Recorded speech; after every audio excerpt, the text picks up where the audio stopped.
contador Luis Vigatti, quien es integrante de la Asociación de Estaciones de Servicio de Formosa. ¿Cómo le va, contador? Buen día, ¿cómo anda?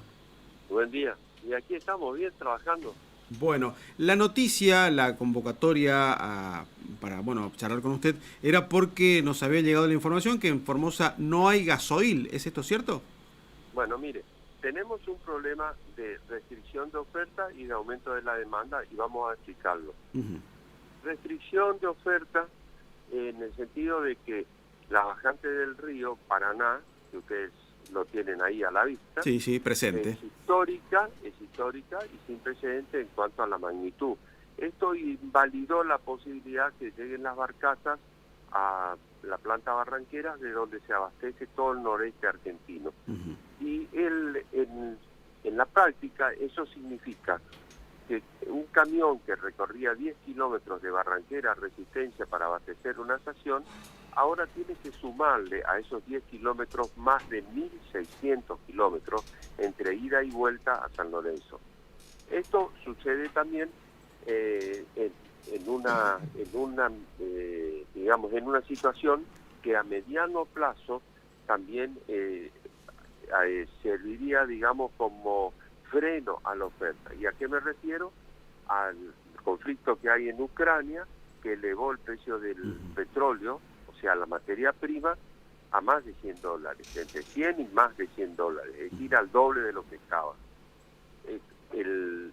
Esto podría hacer que nosotros tengamos también un déficit de abastecimiento, pero hasta ahora eso no sucede. Con relación a la demanda, el Paraguay también se ve resentido. Imagínense, el Paraguay tiene la tercer flota de barcaza más grande del mundo después de Estados Unidos y de China. Claro. Depende de los ríos Paraguay y Paraná, y cuando la bajante del río es tan pronunciada, hace que las barcazas circulen, pero con mucho menos capacidad de carga. Y esto se deriva al transporte automotor, el transporte carretero. Entonces aumenta la demanda porque hay más fletes, más camiones que circulando, a los que se agregan los camiones que van a buscar combustible. Eso también cargan mucho, gastan más combustible que antes. Los camiones de YPF o de Shell que van a buscar combustible también gastan más que lo que gastaban antes. Y tenemos los camiones paraguayos y una demanda adicional en el caso de Misiones de brasileros, ¿no es cierto? ¿Por qué? Porque ahí también tienen una incidencia el precio, que es mucho más barato en este momento por la diferencia de cambio en la Argentina que en los países limítrofes. Esta situación de Esa es la precio, realidad. contador... Una oferta limitada por lo que le expliqué y una demanda ampliada. Esta Entonces, situación de precio, contador, que se da en Iguazú, me tocó presenciarlo en enero, ¿también se da con Paraguay, en Formosa? Mire, nosotros tenemos transporte carretero en Clorinda, entonces, pero no está tan cerca, digamos, tienen que recorrer como 50 kilómetros para llegar a la ciudad de Clorinda a abastecerse. O sea, lo que puede sí haber es el contrabando hormiga, que se denomina históricamente tráfico vecinal fronterizo. O sea, que todo aquello que estaba más barato se pasan en canoa, prácticamente no hay, es una frontera. No digo que es una frontera seca, pero es un riacho, no es el río Paraguay precisamente, sino que es el río Pilcomayo, que es mucho más chico. Claro. Y que tiene poco caudal. O sea, no se da la circunstancia de Misiones, que tiene que cruzar el puente en Encarnación, o en Foz, que está ahí nomás Ciudad del Este. Claro, no. O el problema con Puerto Iguazú y Foz de Iguazú. Claro, no, acá tienen que hacer 25 kilómetros de día y 25 kilómetros de vuelta, son 50 kilómetros. Claro, ¿no? y ahí ya la diferencia te consumió el combustible. Claro, efectivamente. El tema está en el gasoil, porque el gasoil sí, los camiones paraguayos, antes, supongamos, trataban de llegar a Asunción para reabastecerse. Ahora, en lo posible, tratan de llegar con la mayor cantidad de combustible a su destino.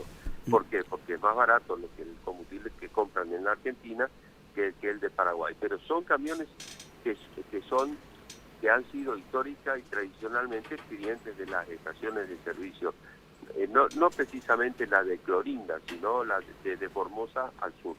Luis, ¿desde cuándo vienen sufriendo, digamos, estos inconvenientes y cuáles son las promesas de los proveedores de combustible para ir subsanando la cuestión? Bueno, mire, en cuanto a las autoridades de la Secretaría de Energía, hay información periodística, decían que aseguraban el abastecimiento.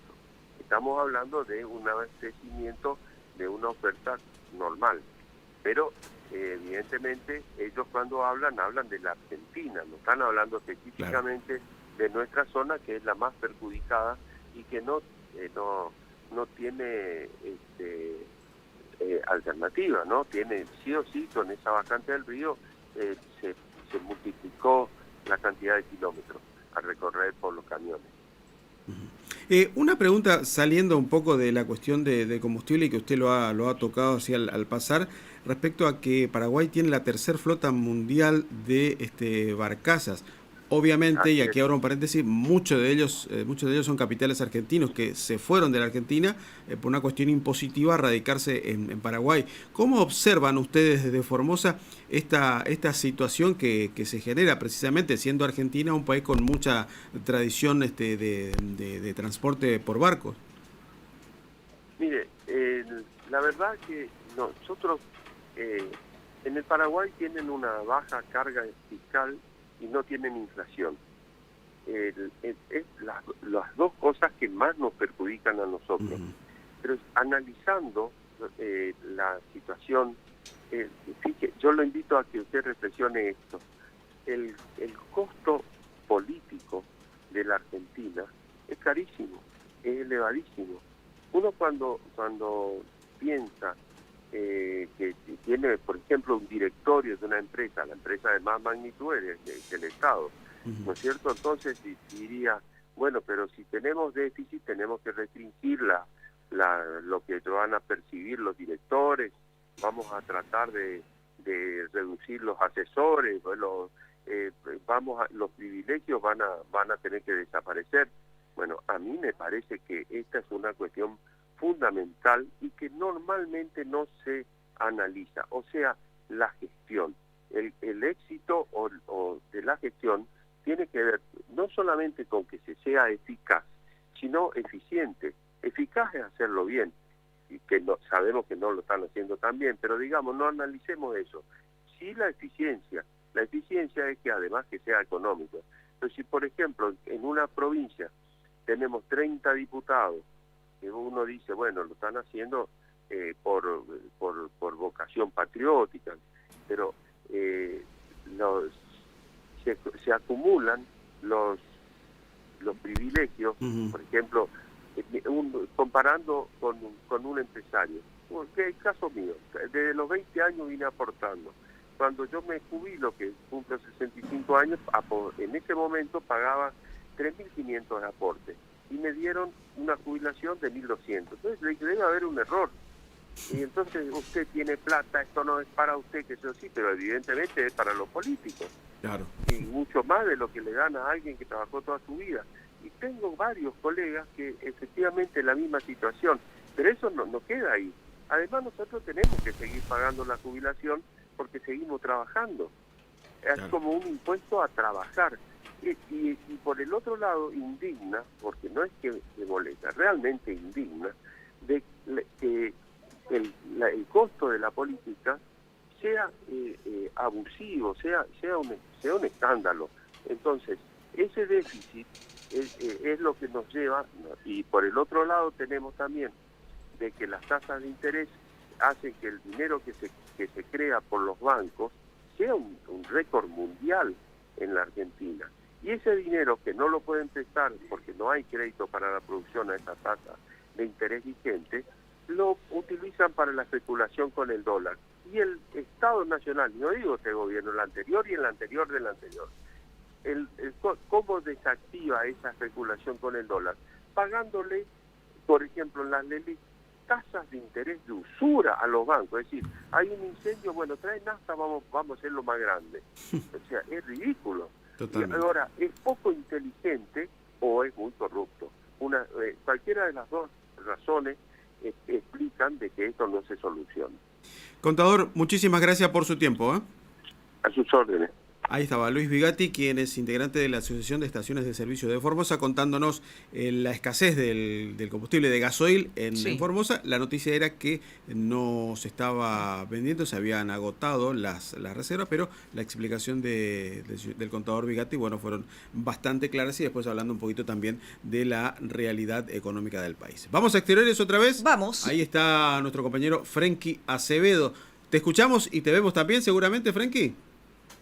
Seguramente sí, yo creo que ya me están